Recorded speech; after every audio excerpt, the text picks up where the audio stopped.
my husband was coming to marry me, his people came from Benin. They were driving, they didn't leave on time from Benin, and the roads were really bad. And it got dark, and they were still on the way. And there are no street lights in those village roads. He said after a while, his family people stopped the convoy and asked him, Oga, are you sure we're still in Nigeria? Because we have been going, we are not reaching, we are not seeing anything, just barren land, or well, just land, and we're not seeing anything. Are you sure we're still within the boundaries of Nigeria? My husband said, we have not even crossed Kaduna State. After Kaduna, there is Kano. Before you get to Sokoto, before you get to Niger, we're still in Kaduna. They said, we are very afraid. We don't understand this road that. When they got to my house, my father said to him, tomorrow morning, come very early before the time of the marriage. And my husband came early, he didn't know why. I had some uncles who had made up their minds that they were going to make the traditional marriage difficult for them by placing all kinds of demands.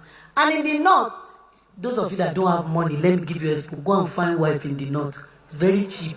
Very cheap to marry in the north. Go and find outside woman. They came there with boxes of money, boxes of this, boxes of that. They were just waiting. My father told him, he said, I have some brothers that are trying to make it difficult. Please, if they say like this, answer like this. If they say like this, answer like this. My native law took 5 minutes and it was over. There was no haggling because my father had told them what to say. She said, hey, how much is the bride price? My father said, we don't have bride price. It's a bag of salt. 1 bag of salt. That's the bride price from my place. I've told you, go and marry from there. But let the sisters from the south not beat me. I carry all my brothers, go north, go marry. Alright, but they said bag of salt. And he said, bag of salt? Is that all? What of the mother of the bride? So we don't have that kind of culture. Mother of bride, that what? She's happy that her daughter is getting married. There's nothing. They still went and brought what they give in Benin to go and give my mother. My mother was sitting and said, for what?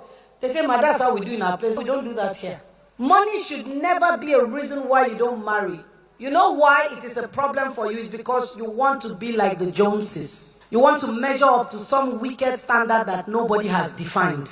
You want to do like everybody. You hear the girl say, please, it's once in a lifetime of marriage. He has to do everything that's... And the man doesn't have. You make him go through all of that, and then for the next 1 year after you are married, you'll be paying debt. And then be drinking Gary. Put the man through so much stress, he becomes very lean on your wedding day. The suit he made 3 months ago is no longer his size. He has lost so much weight, it looks like he borrowed the suit.